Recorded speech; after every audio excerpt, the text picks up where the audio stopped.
আপনার গুনাহ থেকে আপনি বেঁচে গেলেন।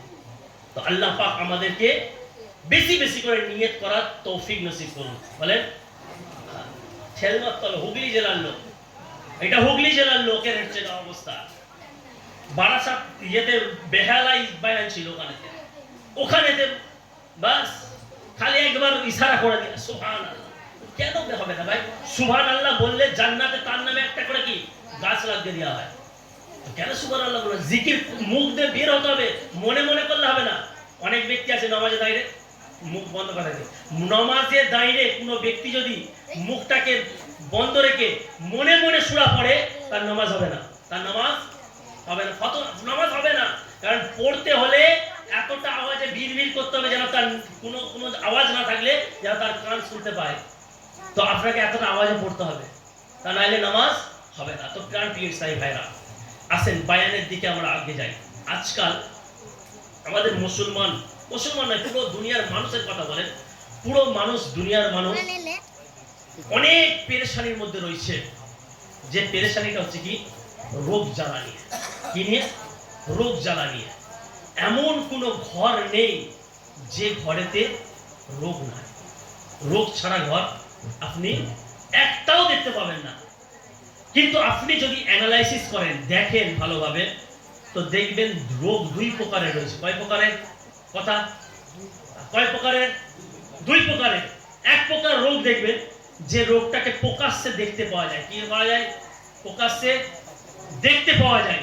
যেমন কারো হাত ভেঙে গেছে, দেখতে পাবেন, হ্যাঁ, চোখে দেখতে পায় না। রোগ তো এটা একটা, চোখে দেখতে পায় না, অন্ধ রোগ। হ্যাঁ, প্যারালাইসিস রোগী পড়ে রয়েছে, জ্বরে হোঁস করছে, দেখতে পাচ্ছেন। আরেকটা রোগ এমন রয়েছে যে রোগকে কি করা যায়? যে রোগকে দেখতে পাওয়া যায় না, যে রোগকে দেখতে পাওয়া যায় না। একটা ছেলে নজওয়ান, সুন্দর দেখতে, আপেলের মতো টকটক করছে শরীর, ফর্সা, জোয়ান বয়স, আপনি বলতে পারবেন না যে এই ছেলেটা সুস্থ রয়েছে। এই ছেলেটা সুস্থ রয়েছে আপনি বলতে পারবেন না। কারণ হতে পারে কারো প্রেসার হাই, কারো লো, কারো কোলেস্টেরল হাই, কারো কিডনি নষ্ট হয়ে গেছে, মানে কারো হার্ট ফেল হয়ে গেছে একটা। তো এটা কি অন্তরের ভেতরের রোগ, যেটাকে কি দেখতে, কিন্তু বাইরে থেকে তাকে কি দেখতে পাওয়া যায়? সুন্দর ব্যক্তি। আর এটা কখন ধরা পড়ে?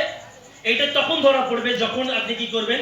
ল্যাবরেটরিতে নিয়ে যাবেন, তার রক্ত পরীক্ষা করবেন, প্রস্রাব পরীক্ষা করবেন, কোনো সময় এক্সরে করে, তার কি পুরো এমআরআই করে, তবেই আপনি ধরতে পারবেন যে এর মধ্যে রোগ আছে। তো কিছু রোগ আমরা কি দেখলাম? কিছু রোগ রয়েছে যে রোগ প্রকাশ্যে দেখতে পাওয়া যায়, আর কিছু রোগ এমন রয়েছে, মনোযোগ কিন্তু আমার দিকে, কিছু রোগ এমন রয়েছে যেটাকে কি প্রকাশ্যে দেখতে পাওয়া যায় না। কিন্তু এই দুটো রোগকে যদি আপনি, শিক্ষিত ছেলে আছে কিনা, হ্যাঁ, যদি আপনি দেখেন যে এই দুই প্রকারের রোগ দেখতে পাওয়া যায় কি দেখতে নাই পাওয়া যায়, দুই প্রকারের রোগ যদি একদম লাস্ট স্টেপে চলে যায়, তো বান্দাকে কোথায় নিয়ে যাবে? বলেন, বান্দা কোথায় যাবে? যদি রোগ বেড়ে যায়, তাকে কবরে নিয়ে চলে যাবে। যে রোগটা দেখতে পাওয়া যায় সেটাও, আর যে রোগটা দেখতে পাওয়া যায় না সেই রোগটাও কোথায় নিয়ে যাবে? বান্দাকে কবরে নিয়ে যাবে, তার মৃত্যু হয়ে যাবে। তো বান্দাকে দুনিয়ার যে রোগ রয়েছে, এই রোগ কোথায় নিয়ে যায়? কবরে নিয়ে চলে যায়।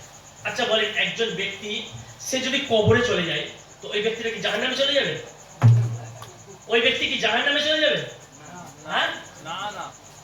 তার যদি আমল ভালো হয় সে জান্নাতে যাবে, আর যদি তার ছেড়ে দেয়, তার যদি আমল কি ভালো হয় সে জান্নাতে যাবে, আর যদি আমল খারাপ হয় তো জাহান্নামে যাবে, তাই তো নাকি?